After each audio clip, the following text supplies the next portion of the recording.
Aleximo. Ladies and gentlemen, welcome to the top 8 of the Crush Card Cup. I'm Aleximo, joined by Joseph Rothschild, MBT Yu-Gi-Oh! Himself, for another electrifying commentary. So for this match, we brought back Dominic, the Zombie Master. Keep in mind, he is not playing Eldritch. He has Eldritch in his deck, but he is playing a more pure list that focuses on getting cards like Doom King Ballardrock to the field, and it's just a purest zombie list. You get to see stuff like Unizombie, all that. But we have Simon back once again playing Adamancipator. We're going to see Unexpected Die to kick things off. You're going to Angel Trumpeter. We got to see him do this in top 16, I believe, and it's cool to see this because it's an Earth, it's a tuner, it's a level 4, and Tackle Crusader, another tech of his as well. What more could you really ask for? Joseph, how do you feel about this matchup? I thought it was really impressive that Simon was able to make such a deep run with Phantasm Spiral. As you know, necessary cards in that deck, of course, include Angel Trumpeter. We haven't seen a single Adamancipator, so I'm going to remain convinced that they're not playing rocks until I see it. Block Dragon is kind of a dead giveaway, though.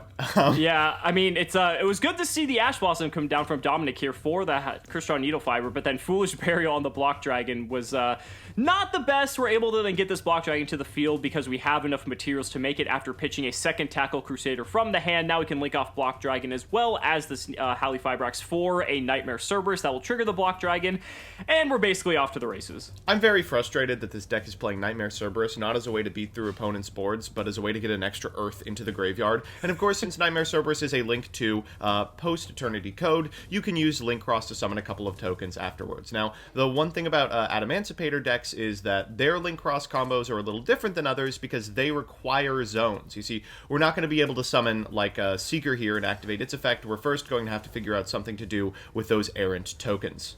Now, one of the funny things about playing Adamancipator specifically is, and this is a good problem to have, by the way, is that you clog your zone so quickly with the amount of extenders that the deck has that it's sometimes difficult to be able to pull off the combos that you want to do. We see him synchroing off one of the tokens as well as his copy of Researcher for a Martial Metal Marcher. We're going to go ahead and bring back that Researcher. We're going to go into a Herald of the Arclight. That pretty much is just going to seal the deal for any sort of disruption coming down from Dominic's side if he even has any remaining. Now we're just going to go ahead and get rid of these other 2 cards here for a copy of Raptite. That's going to further extend our combo even more. We can get this Analyzer. Analyzer can fire off. I mean, it's Adamancipator. There's a reason why this is one of, if not the strongest deck of the format, and it's going to continue to be a threat well into the coming weeks and months if we do not get a ban list here in June.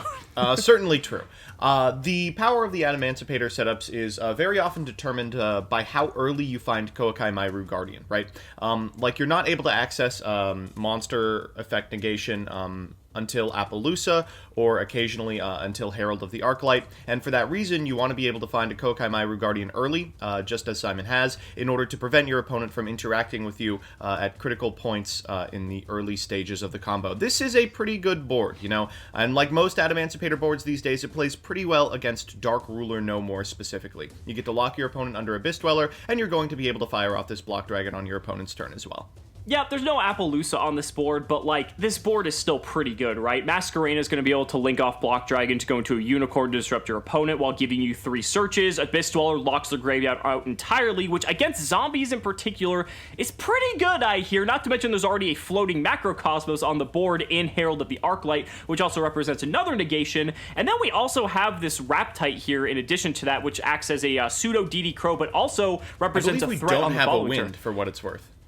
We do. We have the Martial Metal Marcher, which happens to be a win. On.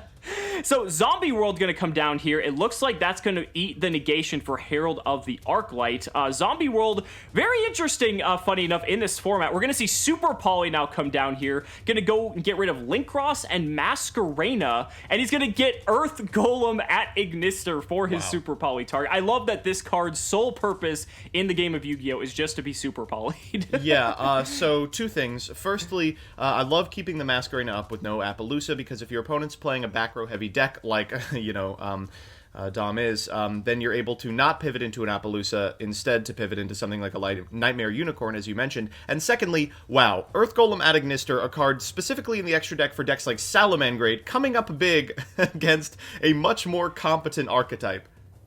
You know, to be fair, this is one of the reasons why Dominic may have seen a lot of success in this tournament. We're going to go to Battle Phase here. Earth Golem Adagnister is going to swing over Dweller, and, you know, we're not really going much further here. I mean, we can... Unizombie activated to send a card from the deck there? Because I don't think you can attack with the Earth Golem Adagnister if that's the case. Oh, it looks like they're actually repairing this game state. Yeah. Doesn't happen often because Zombie World's usually on the field, but Unizombie's effect locks you from non-zombie attacks. Yeah, that's actually pretty rough. So a misplay there from Dom, as a matter of fact, and that's going to cost him the game. Potentially, I mean, it's hard to say for sure, right? I don't think that cost him the game. Yeah, I was going to say, it's hard to say for sure, right? Because next turn, Simon would have just been able to link off the Block Dragon, do all of his shenanigans, and probably have a pretty solidified lock on the game at that point. But obviously the misstep from Dom there didn't help, but he gets to go first. His deck wants to do that. Losing the die roll did matter quite a bit here, but it looks like just Zombie World Pass here with set 2 is not where you want to be. I mean, you really want to have that Baller Jock in your possession to be able to at least represent some sort of disruption for your opponent, and this might give Simon a nice window of clearance here to be able to start comboing off. Yeah, a couple of problems with this. Firstly, you absolutely want, a card like Unizombie to start your plays, but Rivalry Lock under Zombie World is pretty good. Yeah, Zombie World turning all monsters into zombie type, and with Rivalry of Warlords, you can only control one type of monster. So this is going to thwart Simon's ability to advance very significantly unless he has some sort of back row removal here. Angel Trumpeter might just be the only card he's able to summon for the turn, and it looks like we're just going to battle and swinging for 19. But Vampire Freylin in the hand as well. This is a card that exclusively only this zombie deck plays in particular. So two things here. Firstly, if you are not familiar with the interaction between Rivalry of Warlords and Zombie World, you are not able to summon monsters that are not zombies, even if they would be zombies once they hit the field by the effect of Zombie World. So unfortunately, all the rocks in the hand are completely out of contention. Secondly, Vampire Fraulin's effect is that if a zombie monster... when a monster declares an attack, you can special her, and then when a zombie monster battles, during calc, you can pay up to 3,000 life points to increase your monster's attack and defense by that much. It's a way to push for lethal on boards where you're already ahead, and mount a defensive threat against unfinished boards like Angel Trumpeter Pass. You know, this is peak Yu-Gi-Oh! Right here. Vampire Fraulein being used to defend from an Angel Trumpeter against an Adamancipator zombie match in the top 8 of Crush Card Cup. What more could you ask for, folks? I really do feel like it's 2018, staring down Rivalry of Warlords and Zombie World lock. Wow, a blast from the past coming all the way to high levels of contention in the Crush Card Cup. So we're seeing Dominic now use this normal summon copy of Unizombie, sending an Eldritch the Golden Lord to the graveyard for its effect, then sending the Rivalry off his field for to summon the Golden Lord, and now we're super polying? Oh, so we're going to go for Drago Nether, Nether Soul Dragon, and it looks like we're just going to up the pressure here because, actually, I don't know about this, because you lose... No, it's pretty good. So you get to attack into the Angel Trumpeter. This triggers the effect of Dragon Necro Nether Soul Dragon, of course. And we're going to be able to pay out Fraulein for 3k in order to get over our opponent's monster by a ton. We'll go ahead and get that token as well. And then that token, this attack is at 0. So we'll get in for, what, another 19? I believe? If we pay out again, I think that's lethal. I see. So we can pay out again, up the attack of the token, and because of that, that actually makes it so that Dominic will have enough damage to game. Wow, okay, so he found the OTK line. I was going to say, you have to be pretty confident that you're killing this deck this turn. To lose your floodgate, yeah. Right, precisely. So, I mean, to be fair, Dominic knows what he's doing, so we should not be judging anything there. He had it pretty much in the bag, knowing that Simon wasn't really going to have anything to interact with that type of board, because going up against a deck like this, you're not really going to have options to be able to deal with that. But here we go, game number 3. Simon going first, though. We're seeing Angel Trumpeter for the 3rd game in a row, funny enough.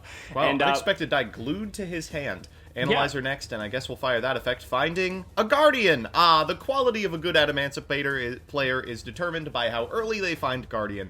Yeah, getting it off the first excavation is pretty much the best you could ask for, aside from having to use your normal summon, but obviously, if you don't have to, that's even better. We're going to link off into Halley Fibrax here, get a copy of Mecha Phantom Beast Olion, then link that off into Linkross. Linkross can potentially give us 2 tokens here, and it looks like we're going to the Synchro. Yep, Martial Metal Marcher should be next in line. And so we're going to see, it looks like Dom just asking to put counters on the tokens so that he's able to keep track of what level everything is. We are about to get 2 differentiated levels of token. Yes, because O-Lion is going to be coming back from this Martial Metal Marcher. Oh no, he's actually going for Analyzer. Okay. And, yeah, one thing that's weird about Adamancipator specifically is you have a lot of flexibility in the tuner that you return. You know, you can get a 4, you can get a 3, and occasionally you can get a 2, depending on what you lack. Right, so O-Lion's going to summon that token, which is a level 3. We're going to Foolish Burial Block Dragon for the second game of this 3-game match, and now we're going to go into Herald of the Arclight. We are fully insulated from any sort of disruption on Dominic's side of the board, and this is one of the reasons why people just feel, one of many I should say, why Adamancipator just needs to have something, a hit of some sort coming to it. I mean, just having the ability to not even interact with this deck whatsoever just makes it so unhealthy, but now we're going to use that token for a Link Spider, use off that Analyzer and Link Spider for a Nightmare Cerberus. At this point, we're just trying to clear cards so we can get our Block Dragon to the field, and there he is, and we're just pretty much off to the races at this point.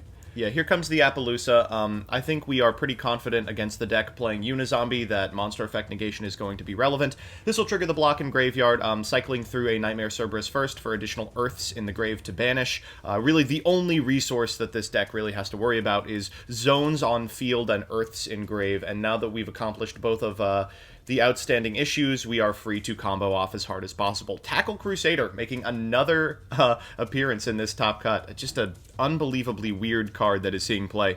Maybe we'll actually get to see it, like, for some sort of utility other than just being spam fodder, but hopefully. We're going to go to this Raptite here. Raptite's going to trigger Excavate More. We're going to get another copy of Analyzer. We've already used Analyzer, so it's just, at this point, free material to allow us to go into things like Masquerena and the like.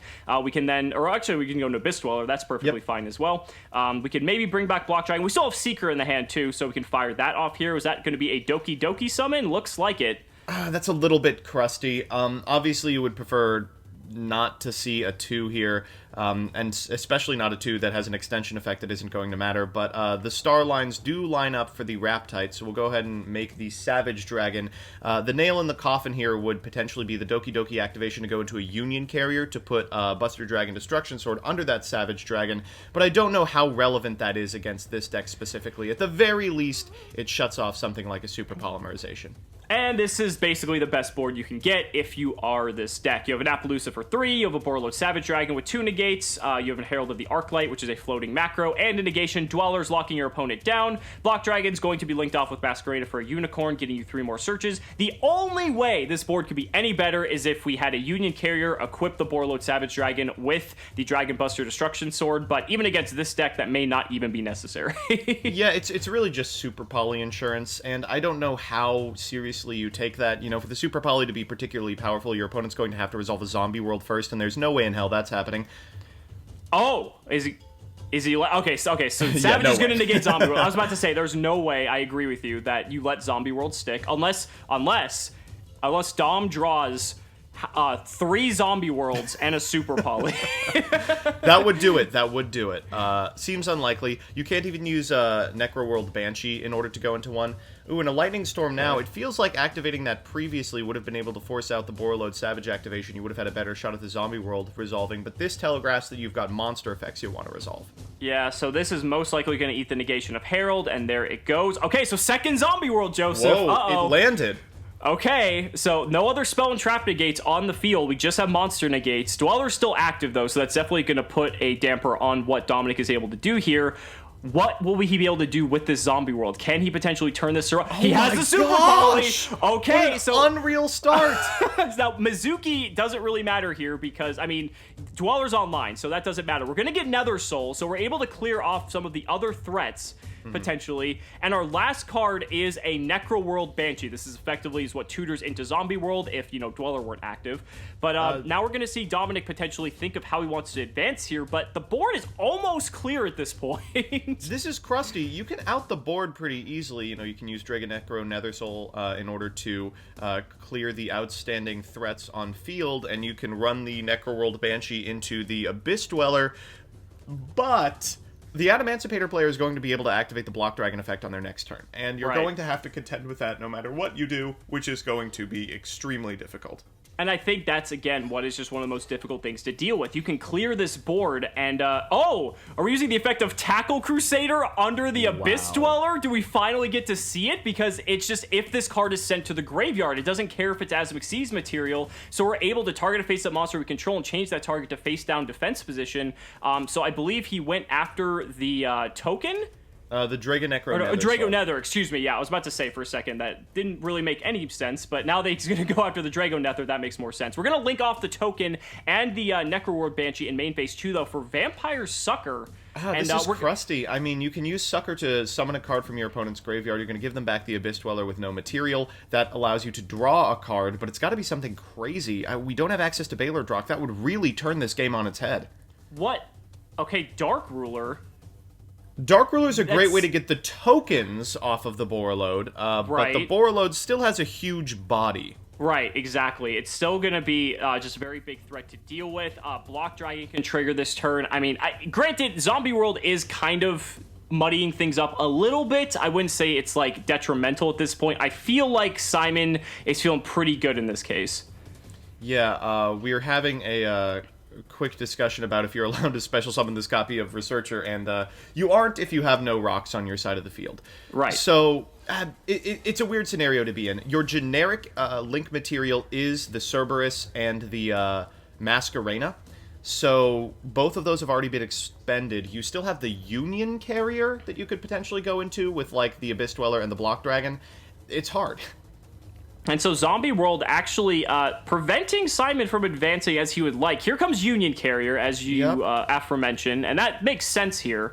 We're going to see him trigger Block Dragon first, though. He's going to get to refuel his hand. He's going to get another copy of Tackle Crusader, Doki Doki, as well as a Seeker. So he's pretty loaded up here. We can normal summon the Seeker. We won't be able to special summon any of these other cards. We're going to send Tackle Crusader to the grave for Doki Doki. This is incredible. Bounce the Zombie World with Tackle Crusader's second effect, and now we're able to special summon all of our Adamancipators because now they're no longer zombie type. The Tackle Crusader tech coming in clutch here for Simon. Yeah, didn't really see a good way out of this for him. Yeah, it was a really cool line that included, you know, the super polymerization, the double zombie world, but with no access to Baylor Drock, no access to the deck's power plays, you were always going to be facing down something like a Dragite on the follow-up turn, and Dragite has hit the field. Any rocks will do it, and we found a couple. Two of them. Yep, we hit the Researcher as well as the Guardian, so that way we were able to bounce two of our opponent's cards, and I believe that's actually the Seeker activation. Oh, that was the Seeker. That wasn't even the Dragite. Oh, excuse me. So we're just going to go into Unicorn here. Unicorn's just going to clean up the set copy of Drago Nether, Nether Soul Dragon. Now it looks like we're using the effect of the Dragite, so we're going to bounce that sucker, and the Dom noticing the Easter Island head in Simon's deck, the spicy tech. But that's going to do it. Simon is going to take it 2-1 over Dominic, unfortunately taking our zombie player out of the top 8 contention for the Crush Card Cup. But man, you know what, Joseph? That was a pretty good showing, I have to say. Unbelievable showing from a deck I never would have expected to make it this far. I mean, nothing to turn your nose up at. I do wish that they had been able to close out this game, but, you know, unfortunately, Adamancipator is not only the most powerful board-building monstrosity maybe in the history of time, it's also got unbelievable follow-up plays in the form of Block Dragon and Dragite. Hard to keep up with. All right, guys, so thank you so much for watching the video, and we will see you in the next match.